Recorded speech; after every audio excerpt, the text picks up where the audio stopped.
9월 23일 금요일 가정에서 드리는 새벽 예배 오신 모든 성도님들을 주님의 이름으로 환영하고 축복합니다.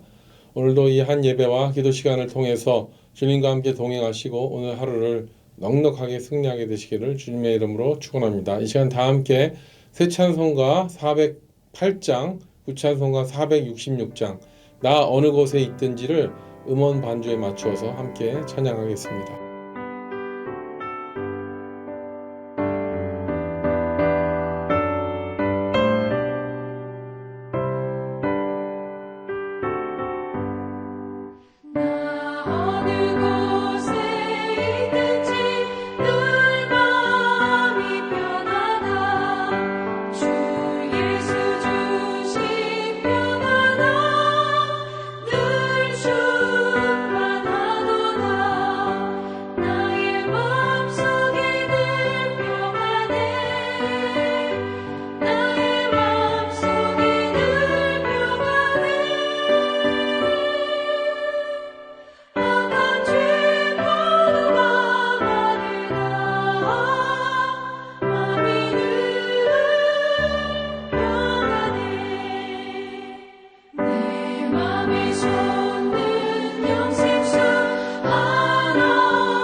함께 기도하겠습니다. 하늘에 계신 하나님 아버지, 하나님을 아버지라고 부를 수 있는 특권을 주신 것을 진심으로 감사드립니다. 우리는 하나님을 아버지라고 부르면서도 자녀로서 하나님의 자녀답게 세상에 본이 되지 못할 때가 너무 많았던 것을 이 시간에 고백합니다. 우리의 부족함을 회개하오니 주님 받아주시옵시고, 그렇지만 부족한 우리를 통해서 오래 참으시고 또 우리를 계속적으로 사용하셔서 하나님의 나라를 확정하는 데 사용하게 하심을 인하여 감사드립니다. 하나님, 이 시간 기도드리옵기는 우리 성도님들 가정마다 영육간의 강건한 가정이 되게 하셔서 주께서 주시는 사명을 잘 감당할 수 있도록 인도하여 주시옵시고, 모든 가족 구성원이 한마음이 되어서 이렇게 힘든 시대를 함께 기도함으로 함께 예배함으로 넉넉하게 이겨나갈 수 있는 우리 모든 가정들 되게 하여 주시옵소서. 하나님, 특별히 기도합니다.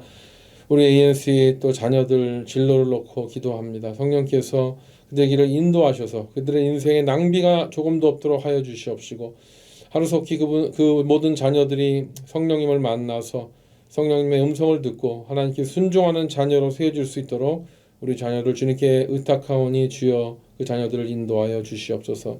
이 시간 또한 주의 말씀을 들을 때 성령께서 우리 가운데 그 말씀으로 컨펌해 주시고 오늘 하루에 살아갈 길을 인도해 주시기를 간절히 원하오며 우리를 죄에서 구원하신 예수님의 이름으로 기도드립니다. 아멘.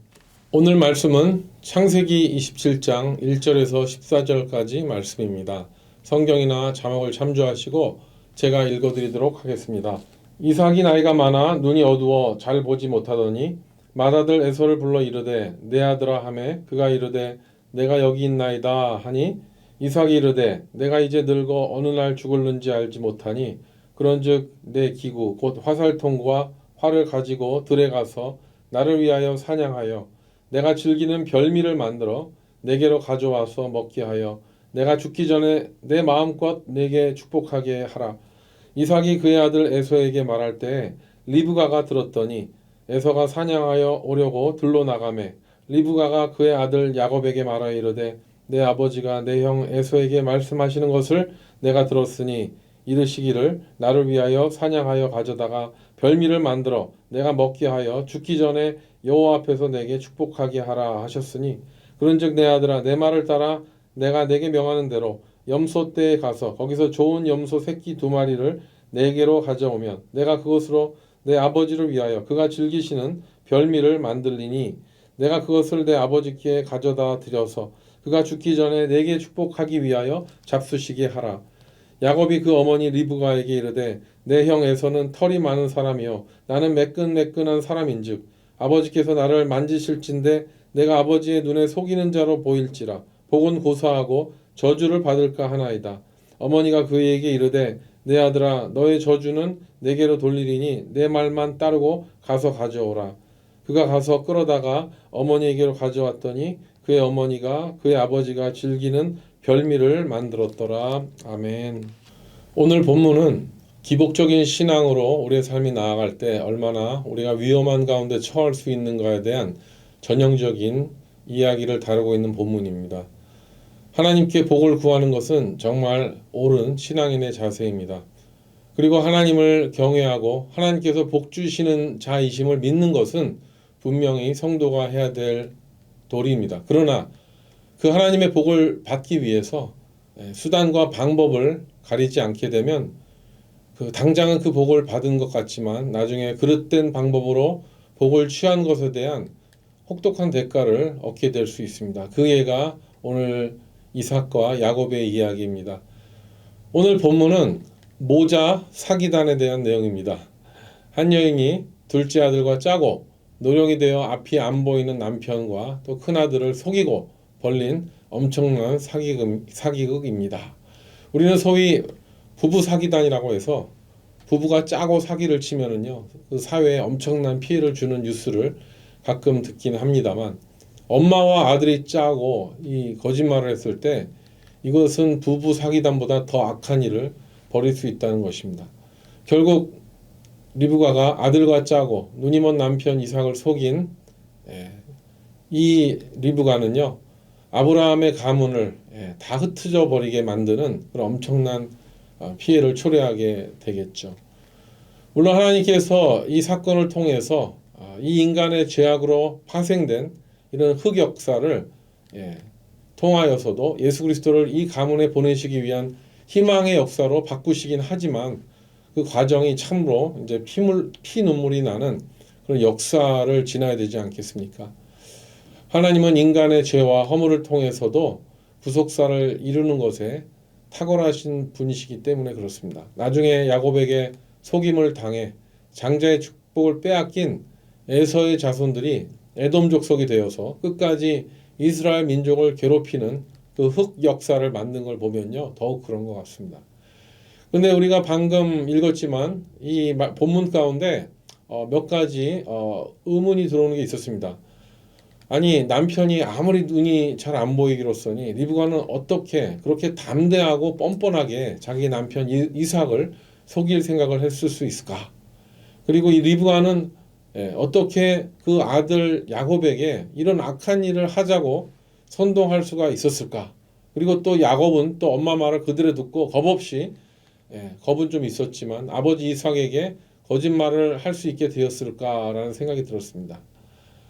창세기 26장 34절 35절에 보면 이것에 대한 이유가 나오긴 합니다. 거기 보면 에서가 40세 해족석 부에리의 딸 유닛과 해족석 엘론의 딸 바스맛을 아내로 맞이하였더니 그들이 이삭과 리브가의 마음에 근심이 되었더라 라는 내용으로 볼 때 이 두 가나안 땅의 며느리들이 이삭과 리브가의 마음을 얼마나 힘들게 했을까 생각이 듭니다.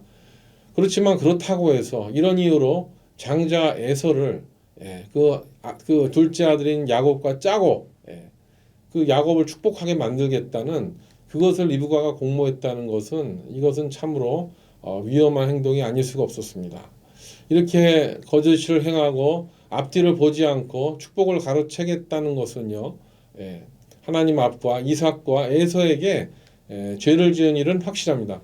그렇지만 성경에서는 야곱과 리브가가 이 거짓을 행함으로 이 자체로는 잘못됐지만 이 일로 인해서 야곱이 그 본토 친족과 친척을 떠나게 되는 그런 일이 일어나고요. 또 이 일을 통해서 또 나중에 야곱의 자손을 통하여 예수 그리스도가 나오시게 되는 구속사를 이루게 한다는 그런 긍정적인 결정으로 보이게 하는 것도 같습니다. 야곱은 스스로 위기를 자초한 것이죠.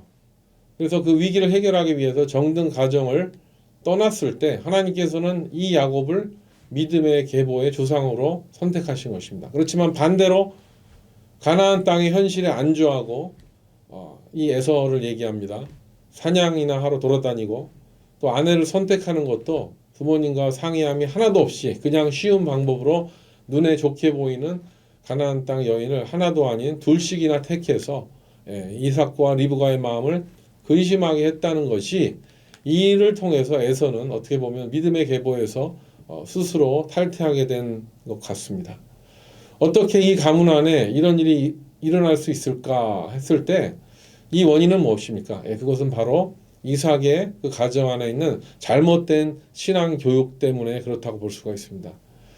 그러므로 잘못된 신앙 교육이 자손들에게 이어지지 않게 하려면요.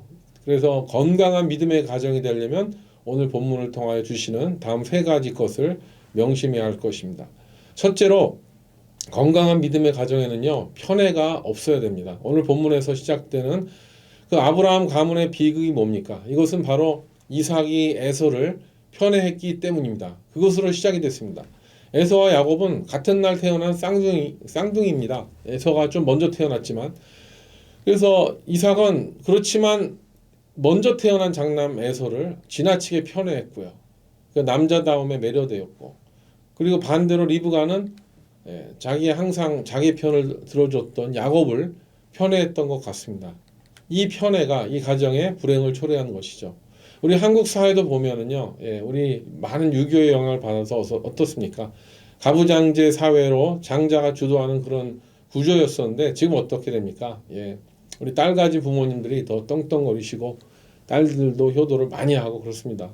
그래서 이 한 가정에는요, 아들이든 딸이든 간에 어떤 특정 자녀가 자라게 되면은요, 그 자녀에 대한 지나친 기대와 편애가 존재할 수가 있겠지만, 우리 성도들은 이것도 되게 조심해야 된다는 것입니다.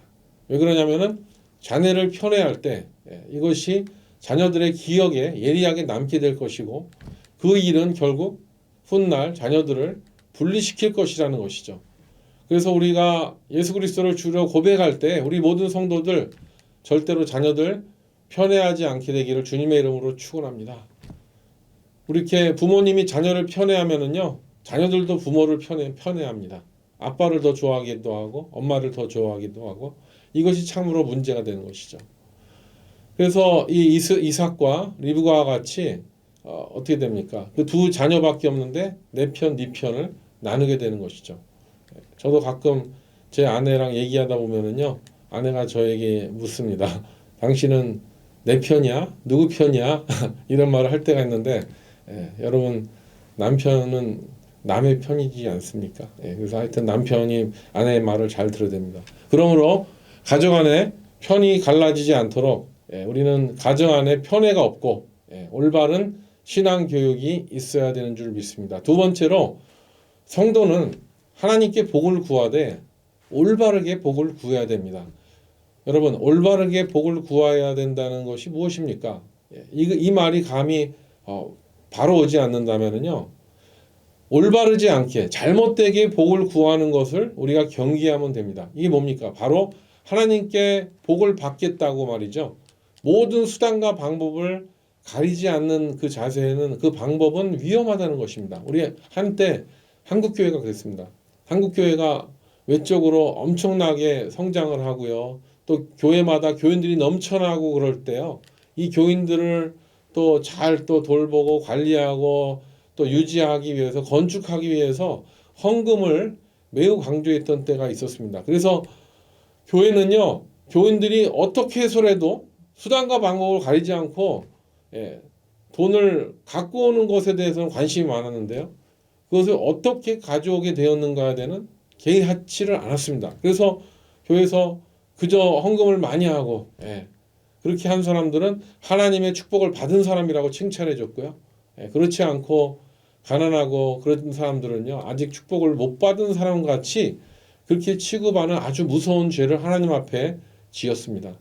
예수님께서는요, 모든 대중에게 했었던 제일 첫 번째 설교, 이 산상수훈의 팔복설교를 통해서 가르쳐 주셨듯이 예수님의 그 계명은요, 그 설교는 핵심이 가난한 자들을 반기고 또 온유하게 또 낮아지면서 또 죄에 대해서 애통하고요, 또 긍휼히 여기고 화평하게 하고 또 섬기고, 세상보다 또 성도들은 더 성결해야 되고요, 또 투명해야 되고 의를 위해서 핍박받는 그런 교회 성도가 되었어야 되는데, 교회가 세상보다 정말 몰상식한 일들이 버젓이 행해지고요, 세상보다 더 불투명해서 그 실체를 제대로 알 수 없는 그런 이상한 조직으로 인식되어버린 것이, 이것이 정말 안타까운 사실이죠.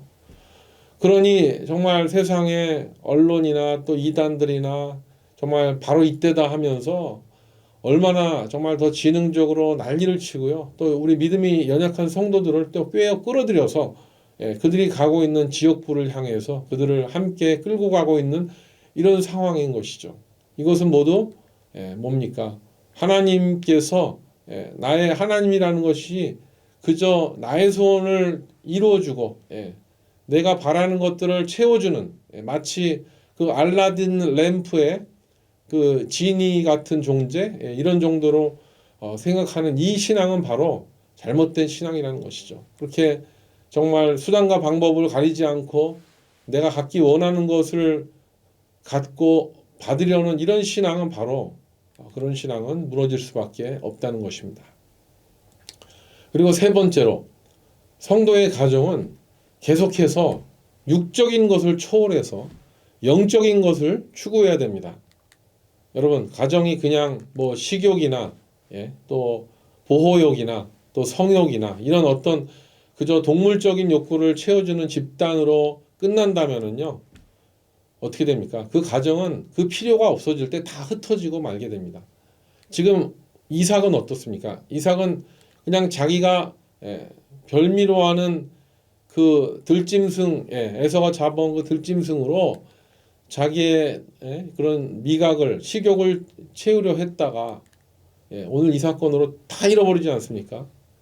그 가정이 풍지박산되고 맙니다. 오늘 본문에 보면 이삭에게 가장 안타까운 사실은요, 자기가 집안의 축복권자로서 행할 수 있는 그 축복을 비는 그런 권위가 있는데요, 그 권위를 어디에 씁니까? 자기 식욕을 위해서 씁니다. 에서가 잡아온 들짐승의 요리를 먹겠다는, 그리고 그걸 먹고 축복을 하겠다는 아주 졸렬한 발상을 한 것이죠. 이 사건이야말로 소탐 대실의 전형적인 예가 되는 것 같습니다. 에서의 들짐승 요리를 먹고 축복하겠다는 말도 정말 이것은요, 이 야곱과 에서의 그 형제지간을 완전히 박살내게 되는 원인이 되었고요. 그리고 또 이 사실 때문에 아내 리브가가 벌인 이런 사기 행각은요, 이 일로 인해서 그 가족 가운데 너무나 힘든 일이, 가정이 깨어지는 일이 일어나게 된 것이죠.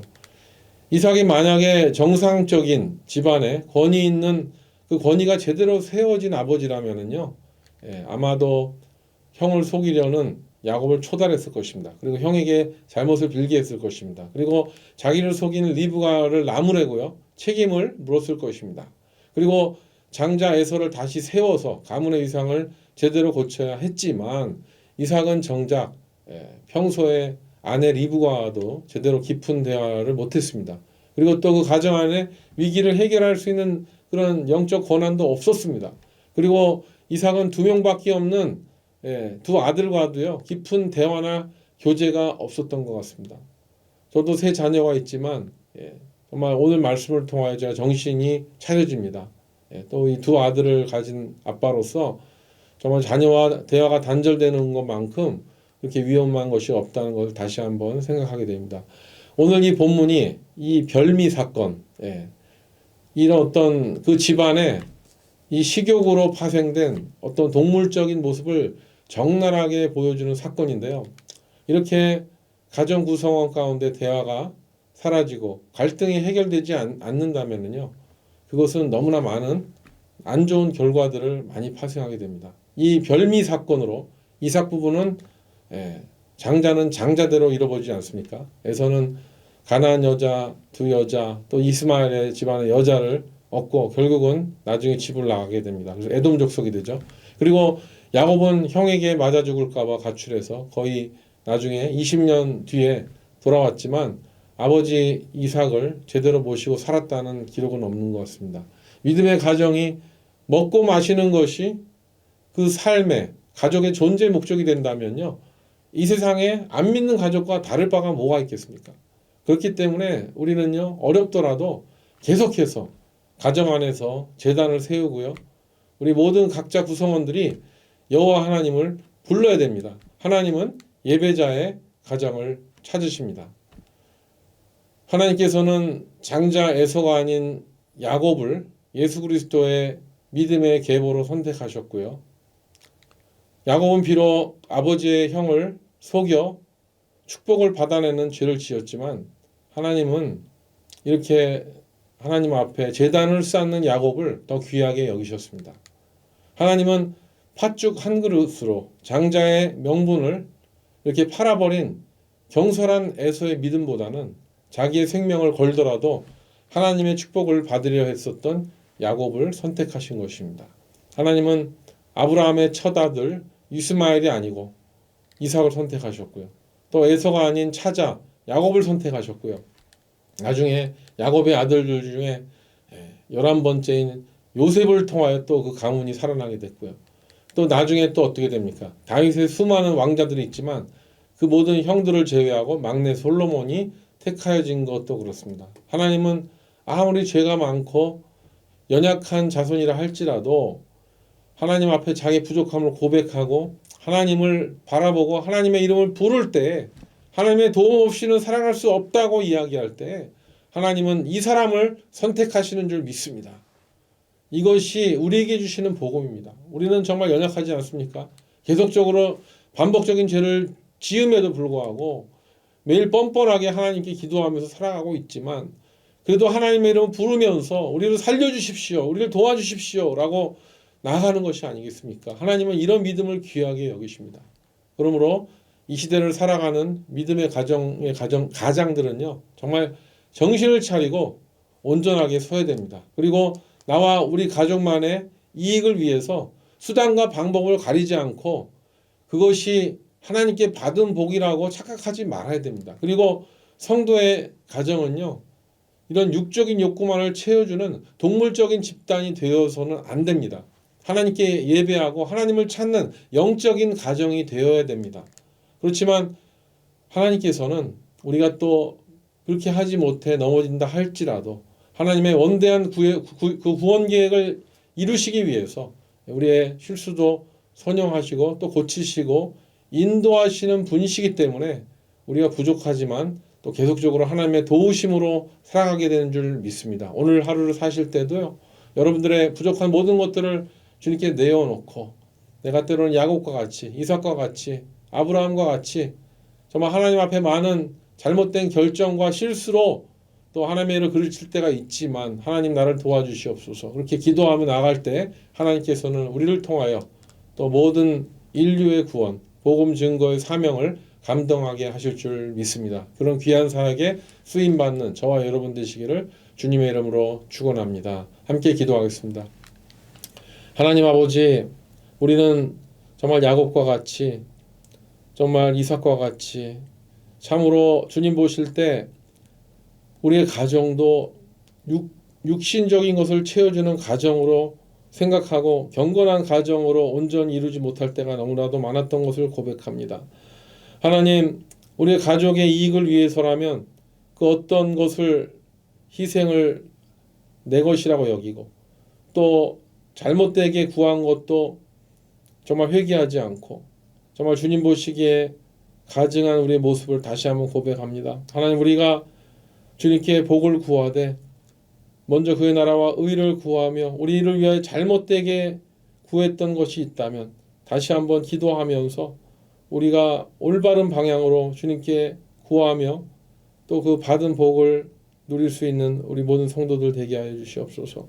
하나님, 그러므로 말미암아 하나님께서 그 백성을 통하여 주의 복음을 온 땅 끝까지 증거하시기로 한 그 계획이 우리의 모든 성도들을 통하여 이루어지게 하여 주시옵시고 우리의 부족한 모습들은 예수 그리스도의 십자가의 보혈로 덮어주셔서 그 모든 어려운 상황을 극복하게 하시고 주의 나라를 위하여 쓰임받는 우리 모두가 되게 하여 주시옵소서. 다시 한번 우리의 부족함을 주님께 고백하오니 주여 인도하여 주시옵시고 늘 함께하여 주시옵소서.